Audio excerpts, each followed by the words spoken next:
உள்ளொளி நிற்கும் தியானம்.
அக்டோபர் மாதம் 23ஆம் தேதி பொது காலத்தின் 29ஆம் வாரம் வியாழக்கிழமை.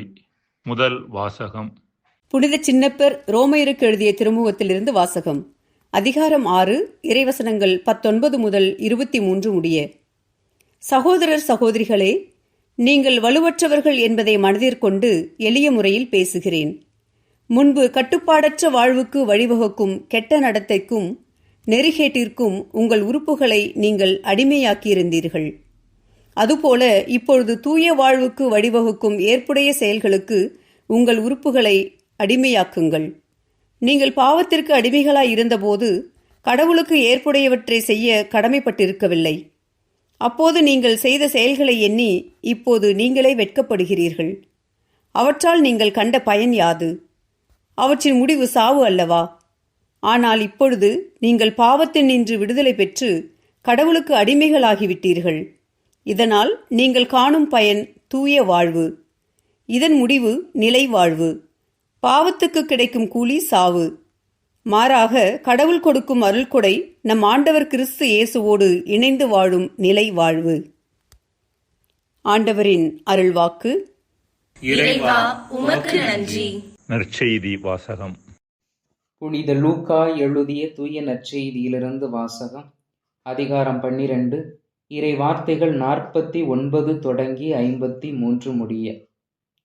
அக்காலத்தில் இயேசு தம் சீடரை நோக்கி கூறியது: மண்ணுலகில் தீமூட்ட வந்தேன், அது இப்பொழுதே பற்றி எரிந்து கொண்டிருக்க வேண்டும் என்பதே என் விருப்பம். ஆயினும் நான் பெற வேண்டிய ஒரு திருமுழுக்கு உண்டு. அது நிறைவேறும் அளவும் நான் மிகவும் மன நெருக்கடிக்கு உள்ளாகி இருக்கிறேன். மண்ணுலகில் அமைதியை ஏற்படுத்த வந்தேன் என்றா நினைக்கிறீர்கள்? இல்லை, பிளவு உண்டாக்கவே வந்தேன் என உங்களுக்கு சொல்கிறேன். இது முதல் ஒரு வீட்டிலுள்ள 5 இருவருக்கு எதிராக 3, மூவருக்கு எதிராக 2 பிரிந்திருப்பர். தந்தை மகனுக்கும், மகன் தந்தைக்கும், தாய் மகளுக்கும், மகள் தாய்க்கும், மாமியார் தன் மருமகளுக்கும், மருமகள் மாமியாருக்கும் எதிராக பிரிந்திருப்பர். ஆண்டவரின் அருள்வாக்கு. கிறிஸ்துவே உமக்கு புகழ். அன்புக்குரியவர்களே, இன்றைய நற்செய்தியில் வரும் மண்ணுலகில் அமைதி ஏற்படுத்த வந்தேன் என்றா நினைக்கிறீர்கள்? இல்லை, பிளவு உண்டாக்கவே வந்தேன் என்ற இயேசுவின் வார்த்தைகளை கேட்கும்போது நமக்கு கொஞ்சம் ஆச்சரியமும் ஏன் அதிர்ச்சியும் கூட ஏற்பட வாய்ப்பிருக்கின்றது. காரணம், அமைதியின் அரசர் என்று முன்னறிவிக்கப்பட்டவர் நம் ஆண்டவர் இயேசு கிறிஸ்து. எசாயா 9:6. அவர் பிறந்தபோது உன்னதத்தில் கடவுளுக்கு மாட்சி உரித்தாக, உலகில் அவருக்கு உகந்தோருக்கு அமைதி உண்டாகுக என்று சொல்லப்பட்டது. லூக்கா 2:13 மற்றும் 14 வசனங்கள். மேலும் உயிர்த்த பின்பு தான் யாருக்கெல்லாம் காட்சி அளித்தாரோ அவர்களிடம் உங்களுக்கு அமைதி உரித்தாக என்று சொல்லி அமைதியை அன்பளிப்பாக அளித்தார். யோவான் 20:19 மற்றும் 21 வசனங்கள். அப்படிப்பட்ட அமைதியின் அரசரான இயேசு இன்றைய நற்செய்தியில் அமைதிக்கு எதிராக பேசுவது போன்று தெரிகிறது. இயேசு இவ்வாறு சொல்வதற்கான காரணத்தை யோவான் 14:27 நாம் பார்க்கின்றோம். அமைதியை உங்களுக்கு விட்டுச் செல்கின்றேன், என் அமைதியையே உங்களுக்கு அளிக்கின்றேன். நான் உங்களுக்கு தரும் அமைதி உலகம் தரும் அமைதி போன்றது அல்ல என்கின்றார் இயேசு. உலகம் தரும் அமைதியை போன்ற அமைதியை கொடுக்க இயேசு வரவில்லை. உலகம் தரும் அமைதியானது வசதியை பெருக்கிக் கொள்வதாலும், சமரசத்திற்கு இடம் கொடுப்பதாலும், அடக்குமுறையாலும் வரக்கூடிய அமைதியாகும். ஆனால் இயேசுவின் அமைதி நீதியை அடிப்படையாக கொண்டது. எது சரி எது தவறு என பேசுவதாலும் செயல்படுவதாலும் வரும் அமைதி. இதையே பிளவு உண்டாக்கவே வந்தேன் என்ற இயேசுவின் வார்த்தைகள் எடுத்துரைக்கின்றன. அமைதிக்கு ஆதரவாக பேசிய இயேசு அநீதியோடு செயல்பட்ட பரிசேயர்கள் மற்றும் தலைமை குருக்களுக்கு எதிராக ஆலயத்தில் சாட்டை எடுக்கவும் தயங்கவில்லை. வேறு வகையில் சொல்லப்போனால் இயேசுவின் அமைதி மயான அமைதியை போன்றது அல்ல. அந்த அமைதியில் உயிர் இல்லை, உயிரோட்டம் இல்லை. இயேசுவின் அமைதி போர்க்கள அமைதியை போன்றது. தீமையை வெற்றி கொண்டு நீதியை நிலைநாட்டுவதால் வருவது. தேங்கிய குட்டையில் உள்ள தண்ணீரும் அமைதியாக இருக்கிறது, ஆழ்கடலில் உள்ள தண்ணீரும் அமைதியாக இருக்கிறது. ஆனால் இரண்டும் ஒன்றல்ல. முதலாவது வகை அமைதி இயக்கமின்மையால் வருவது, லேக் ஆஃப் டைனமிசம். இரண்டாவது வகை அமைதி ஆழத்தால் வருவது. தென் அமெரிக்காவில் ஆயராக இருந்தவர் ஹெல்டர் காமரா என்பவர். நீதியின்படி செயல்பட்ட ஆயராக விளங்கியவர்.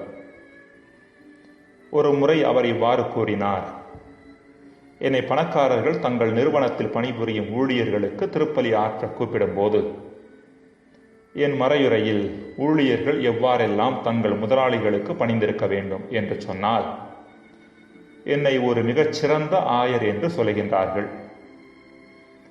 ஆனால் அதே மறையுரையில் ஊழியர்களது உரிமை என்ன, ஊழியர்கள் மட்டில் முதலாளிகளின் கடமை என்ன என்று நான் பேசினால் என்ன தைரியம் இவருக்கு என்று சொல்லி என்னை புரட்சிவாதி என்றும் கம்யூனிசவாதி என்றும் முத்திரை குத்துகிறார்கள் என்று சொன்னார். இயேசுவின் அமைதி பிறரது உரிமைகளை மதிப்பதாலும், நீதியின்படி செயல்படுவதாலும், கடவுளின் வழியில் நடப்பதாலும் வருகின்ற அமைதி. பாரூக் 3:13 கடவுளின் வழியில் நீ நடந்திருந்தால் என்றென்றும் நீ அமைதியில் வாழ்ந்திருப்பாய் என்று இறைவன் இஸ்ரேல் மக்களை பார்த்து கூறுவது குறிப்பிடத்தக்கது. அன்புக்குரியவர்களே, குடும்பங்களில் ஒருவர் மற்றவரது வாயை அடைப்பதாலோ பயமுறுத்துவதாலோ வருகின்ற அமைதி உண்மையான அமைதி அல்ல. அப்படிப்பட்ட அமைதியை இயேசு கொண்டு வரவும் இல்லை. மாறாக மற்றவர்களது உரிமையை மதிப்பதாலும், நீதியின்படி செயல்படுவதாலும், அன்பை அதிகப்படுத்திக் கொள்வதாலும் வருகின்ற அமைதியே இயேசு கொண்டு வந்த அமைதி. அதுவே உண்மையான அமைதி. ஜெபம்.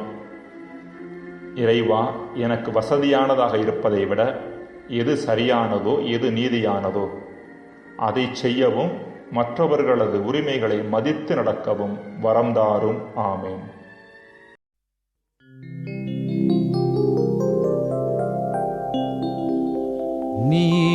நீதிக்கதிராகி நேர்மை சுடராகி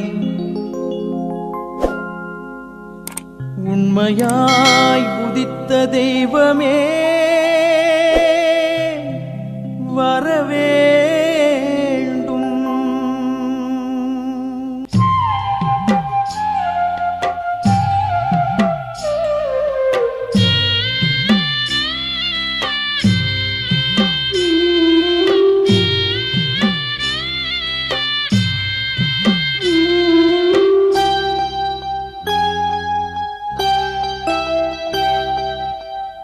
நீதியின் தேவனே வரவேண்டும். நிம்மதியம் வாழ்வில் தர வேண்டும். ஏழைகள் ஆற்றலே நீ என்றோ, அவர்தம் வீழ்ச்சியும் தோல்வி என்றோ. நீதியின் தேவனே வரவேண்டும். நிம்மதி நிம்மதியம் வாழ்வில் தர வேண்டும்.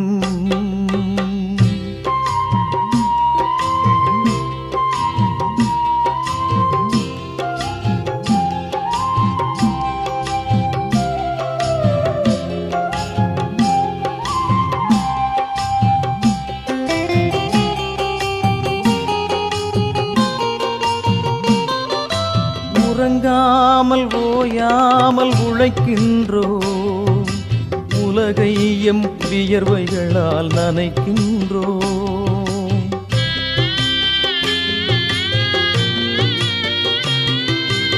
உறங்காமல் ஓயாமல் உழைக்கின்றோம், உலகை எம் வியர்வைகளால் நனைக்கின்றோம். விளைகின்ற பொருளில் எமக்குரிமை இல்லை, விம்முகின்ற குரல்களுக்கு முடிவும் இல்லை. எம் தெய்வமே இறைவா, இறைவா, இறைவா. எம் தெய்வமே இறைவா, இந்நிலையில் இனி எமக்கு விடிவுண்டோ, முடிவுண்டோ, வாழ்வுண்டோ? நீதியின் தேவனே வர வேண்டும், நிம்மதியம் வாழ்வில் தர வேண்டும்.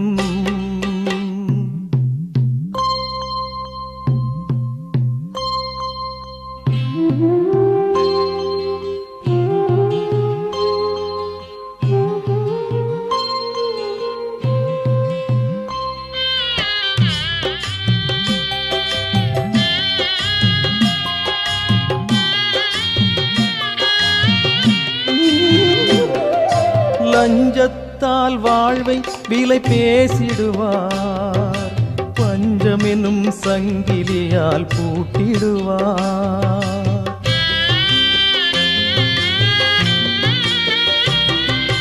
லஞ்சத்தால் வாழ்வை விலை பேசிடுவார், பஞ்சமெனும் சங்கிலியால் பூட்டிடுவார். தேவையான பொருளை விலையேற்றிடுவார், ஏழை எங்கள் அழுகையிலே மகிழ்ந்திடுவார். எம் தெய்வமே இறைவா, இறைவா, இறைவா. எம் தெய்வமே இறைவா,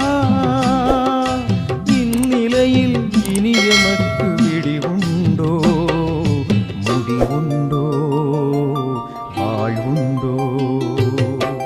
நீதியின் தேவனே வர வேண்டும், நிம்மதியம் வாழ்வில் தர வேண்டும். ஏழைகள் ஆற்றலே நீ என்றோ, அவர்தம் வீழ்ச்சி உன் தோல்வி என்றோ? நீதியின் தேவனே வர வேண்டும், நிம்மதியம் வாழ்வில் தர வேண்டும்.